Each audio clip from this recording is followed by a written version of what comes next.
My name is Cole Zachmeyer. I'm a crane operator. I've been here a little over 6 years now. I'm going to show you all the crane I run, little ins and outs of it.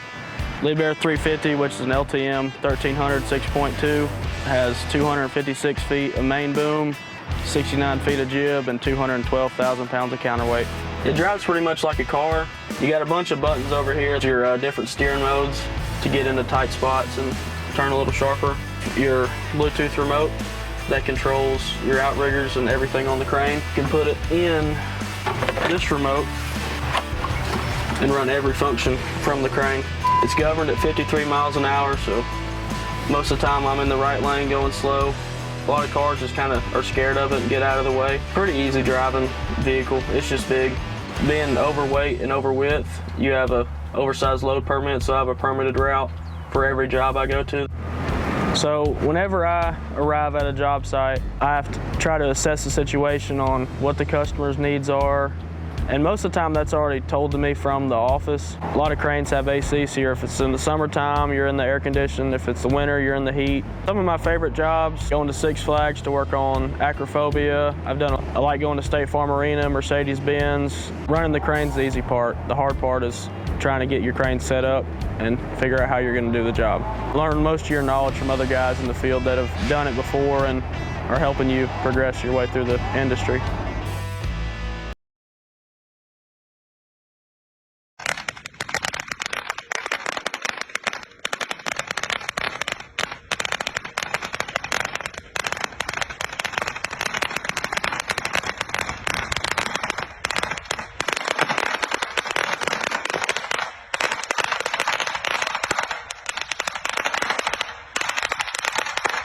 Smoke that bitch in 2 swings, Dakota. You got it, Dakota! Making your baby do. There you go.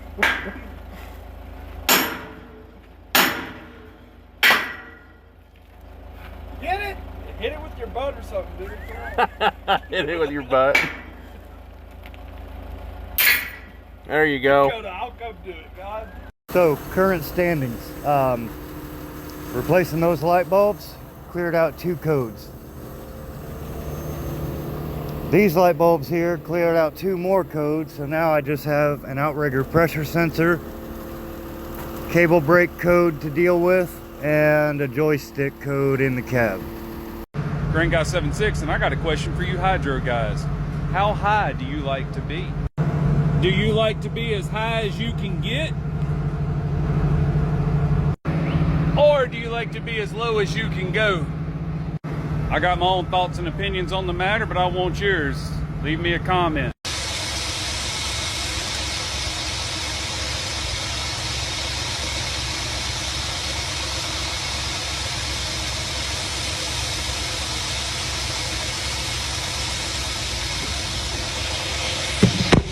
Boom configuration on these all-terrain cranes is probably one of your most important steps if you want to maximize the efficiency of your machine.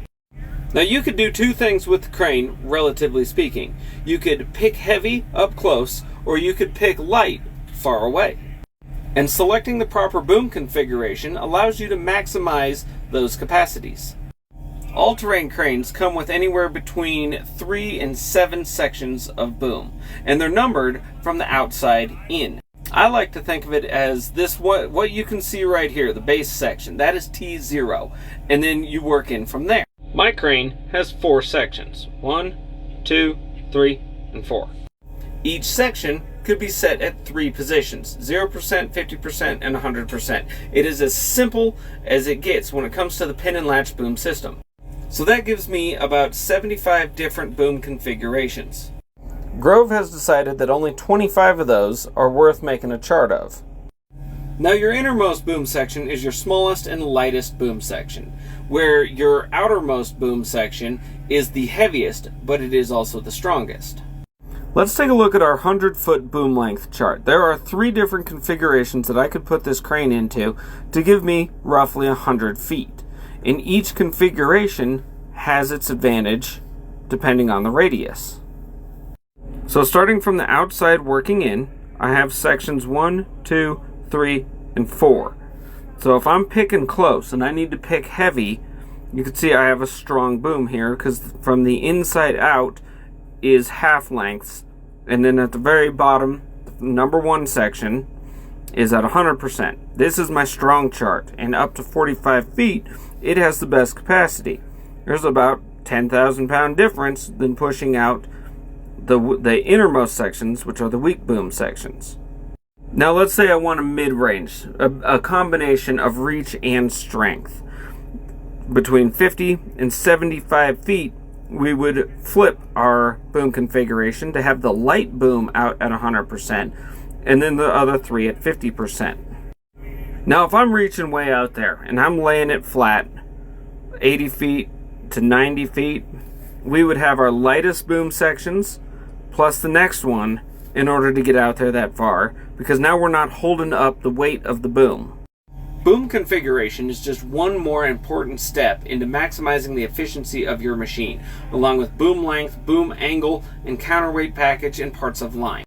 There are so many factors and variables that need to be considered when being safe and an efficient operator.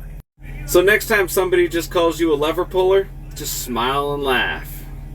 Especially as you take that check to the bank, baby.